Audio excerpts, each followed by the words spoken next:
अस्सलाम वालेकुम दोस्तों, this is me Hamza Chaudhary from Travelogue by Hamza.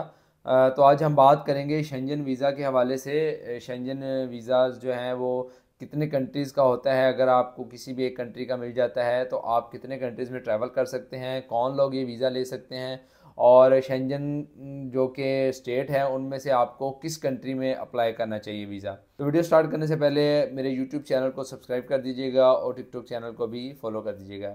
सबसे पहले मैं आपको बताता हूँ शेंजन स्टेट, हम इसको यूरोपियन स्टेट भी कहते हैं। और अगर आप शेंजन स्टेट में से किसी एक कंट्री का वीज़ा हासिल कर लेते हैं तो आप 26 कंट्रीज़ में ट्रैवल कर सकते हैं। अब इन 26 कंट्रीज़ में से आपको पाकिस्तान से किस कंट्री में अप्लाई करना चाहिए। डिफरेंट कंट्रीज़ होते हैं, हर कंट्री की डिफरेंट जो है उसकी वीज़ा रेशो होती है, प्रोसेस टाइम होता है। तो सबसे पहले मैं आपको बताता हूँ कि अगर तो आप फैमिली के साथ अप्लाई कर रहे हैं तो आपको फ़्रांस से अप्लाई करना चाहिए। फ़्रांस जो है, फ्रांस एम्बेसी आपका इंटरव्यू लेती है, लेकिन वो प्रेफर करती है फैमिलीज़ को, और फैमिलीज़ को वो इजीली वीज़ा देती है।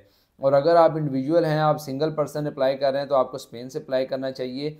कुछ अर्सा पहले नेदरलैंड की रेशो बहुत अच्छी होती थी पाकिस्तान को वीज़ा देने के हवाले से, लेकिन आजकल स्पेन की वीज़ा रेशो अच्छी है और इसका प्रोसेस टाइम भी तकरीबन 30 to 40 डेज़ है। और जो लोग सिंगल पर्सन भी अप्लाई करना चाहते हैं वो इजीली स्पेन का वीज़ा अप्लाई करके उसको शेंजन वीज़ा मिल जाएगा उनको, और वो 26 कंट्रीज़ में ट्रैवल कर सकते हैं।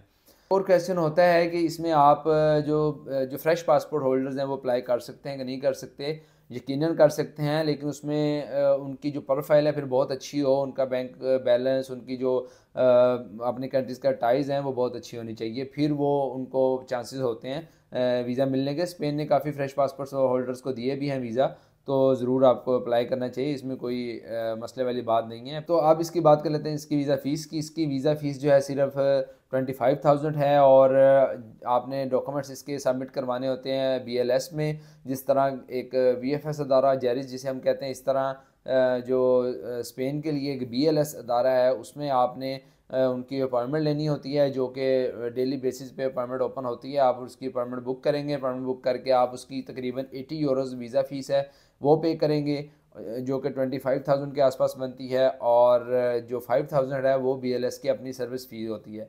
मतलब आप कह लें कि टोटल जो है 30,000 में आप अपना जो है शेंजन वीज़ा अप्लाई कर सकते हैं और यूरोप कंट्री का वीज़ा आप आसानी से हासिल कर सकते हैं। अब बात कर लेते हैं इनके डॉक्यूमेंट्स की। तो डॉक्यूमेंट्स तो ज़्यादातर बेसिक्स ही होते हैं, जो कि ऑलरेडी मैं काफ़ी वीडियोज़ में बता चुका हूँ, लेकिन आज कुछ मैं आपको टिप्स देता हूँ, और स्पेशली कौन लोग अप्लाई करें तो उनका वीज़ा मिलेगा। सबसे पहले हम बात कर लेते हैं कि जो लोग बिज़नेस होल्डर्स हैं या जो बिज़नेस करते हैं उनके लिए क्या डॉक्यूमेंट्स चाहिए होंगे। पहले मैं बताता हूँ आपको जो बेसिक डॉक्यूमेंट्स होते हैं। जो जॉब कर रहा है या बिज़नेस कर रहा है उनके लिए सेम डॉक्यूमेंट्स है। लाइक आपको पासपोर्ट चाहिए, 2 फोटोग्राफ्स चाहिए, इसके अलावा आपको बैंक स्टेटमेंट चाहिए, और FRC होता है, MRC होता है, और वीज़ा एप्लीकेशन फॉर्म आपने फिल करके लगाना होता है साथ। इसके अलावा आपने ट्रैवल इंश्योरेंस लगानी होती है, जिसकी जो कवरेज है वो 30,000 यूरोज़ तक होनी चाहिए। अब 30,000 यूरोज़ का मतलब ये नहीं है कि वो आपका 30,000 यूरोज़ लगेंगे, उसमें थोड़े से पैसे लगते हैं, और आप उसकी जो कवरेज है वो 30,000 यूरोज़ तक होनी चाहिए। इसके अलावा जो है एक कवर लेटर आपको चाहिए होता है। कवर लेटर का मैंने अपनी लास्ट वीडियो में भी बताया था कि कवर लेटर जो है वो आपको वीज़ा दिलवाने में बहुत अहम रोल अदा करता है। और कवर लेटर आपने बहुत अच्छा बनाना है, जिसमें आपने अपनी ट्रैवल आइटनरी भी साथ अटैच करनी है कि आपने किस दिन कहाँ पे जाना है, कौन सी जगह पे आप जाना चाह रहे हैं, उसकी होटल बुकिंग भी साथ होनी चाहिए। पूरा प्लान लिखना आपने, आप किस दिन जाएंगे, किस दिन आएंगे, आप क्या करते हैं, आपके अपने मुल्क से टाइज़ क्या हैं, आपका आपका जो है बिज़नेस क्या है। ठीक है, आपने तमाम डिटेल जो है अपने कवर लेटर में मेंशन करनी है, ताकि जैसे ही वीज़ा ऑफिसर कवर लेटर को देखे उसको आइडिया हो जाए कि आपकी प्रोफाइल क्या है, आप किस कैलिबर के बिजनेसमैन है या जॉब होल्डर है। इसके अलावा 6 मंथ्स की बैंक स्टेटमेंट होती है, और साथ आपने मेंटेनेंस लेटर लगाना होता है। तो ये बेसिक डॉक्यूमेंट्स हैं जो कि कोई भी बंदा अगर अप्लाई करता है, बिजनेसमैन है, जॉब होल्डर्स है, तो ये बेसिक डॉक्यूमेंट्स लाजमी अटैच होते हैं। अब बात कर लेते हैं कि बिजनेसमैन जब अप्लाई करेगा या कोई भी बिज़नेस होल्डर है तो उसको साथ अपना चैम्बर ऑफ कॉमर्स का जो सर्टिफिकेट होता है, अपनी टैक्स रिटर्न और अपना जो एनटीएन सर्टिफिकेट है वो साथ अटैच करना पड़ता है, ताकि उसका जो भी बिज़नेस प्रूफ है वो आइडेंटिफाई हो सके। जो जॉब होल्डर्स हैं उनके लिए 3 मंथ्स की सैलरी स्लिप्स चाहिए होती हैं मिनिमम, और जॉब लेटर चाहिए होता है, और इसके अलावा NOC चाहिए होता है, जिसको हम लीव लेटर भी कहते हैं। तो स्पेशली जो लोग जॉब करते हैं और उनकी सैलरी अच्छी है, उनको यकीनन अप्लाई करना चाहिए, क्योंकि इसकी वजह ये है कि आपकी प्रॉपर जो है ट्रांजैक्शंस वो आपके अकाउंट में आ रही होती हैं, और अगर आपकी अच्छी सैलरी है और आपके अकाउंट में आ रही है तो आप उसको अप्लाई कर सकते हैं। अच्छा, अब काफ़ी लोग पूछते हैं कि हम अपनी जो है वो अपने बिज़नेस की स्टेटमेंट लगाएं या अपनी पर्सनल स्टेटमेंट लगाएं।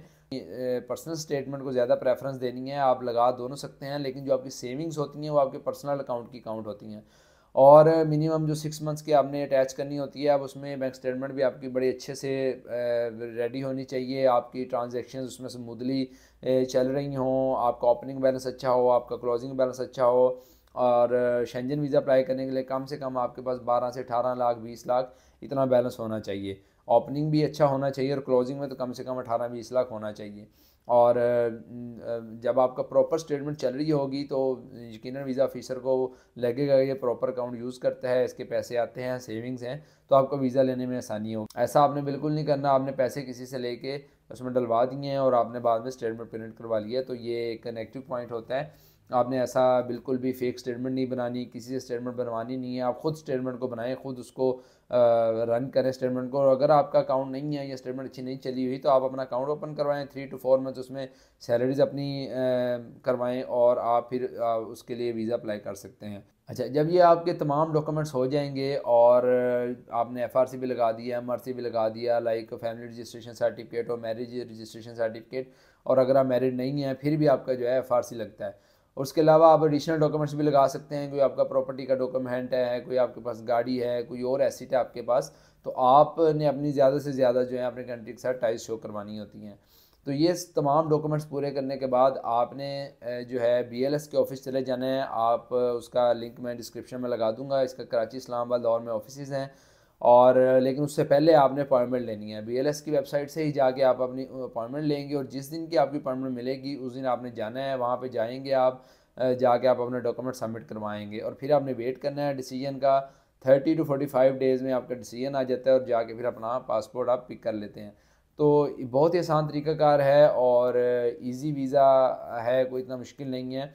इसके अलावा टिप ये है कि अगर तो आपकी ट्रैवल हिस्ट्री है तो आप इसको यकीनन अप्लाई करें, क्योंकि फ़्रेश पासपोर्ट पे देता ज़रूर है स्पेन, लेकिन उसमें रिस्क होता है। तो अगर आपकी ट्रैवल हिस्ट्री नहीं है तो आप पहले ट्रैवल हिस्ट्री बनाएं, जिस तरह थाईलैंड, मलेशिया, सिंगापुर, वियतनाम, ये सारे 1 गो में ही हो जाते हैं, इतना ज़्यादा खर्चा भी नहीं आता। तो आप पहले अपनी ट्रैवल हिस्ट्री बना लें 4 to 5 कंट्रीज, उसके बाद आप अप्लाई करेंगे तो यकीनन आपको जो है शेंजन वीज़ा मिलेगा। शेंजन वीज़ा लेने के बाद आप वहाँ पे किसी भी कंट्री में जा सकते हैं, वहाँ पे जाके आप अपना जो है वर्क परमिट में भी कन्वर्ट करवा सकते हैं, बहुत सारे तरीक़ाकार हैं वहाँ पे। और अगर आपको वीज़ा मिल जाता है तो आप तकरीबन 26 कंट्रीज़ में ट्रैवल कर सकते हैं। वहाँ पे आप ट्रेन में ही एक कंट्री से दूसरे कंट्री में जा सकते हैं, और काफ़ी कंट्रीज़ को आप एक्सप्लोर कर सकते हैं, जिसमें इटली, जर्मनी, स्पेन, नॉर्वे और भी बेशुमार कंट्रीज़ हैं, फ़्रांस, जिसमें आप ट्रैवल कर सकते हैं। तो मैं उम्मीद करता हूँ कि आपको ये वीडियो अच्छी लगी होगी, और अब आप जो है अपना वीज़ा आसानी से अप्लाई कर सकते हैं, आपको किसी भी एजेंट की ज़रूरत नहीं पड़ेगी, खुद से आप ये तमाम प्रोसेस कर सकते हैं और अपना वीज़ा आप आसानी से खुद से अप्लाई कर सकते हैं।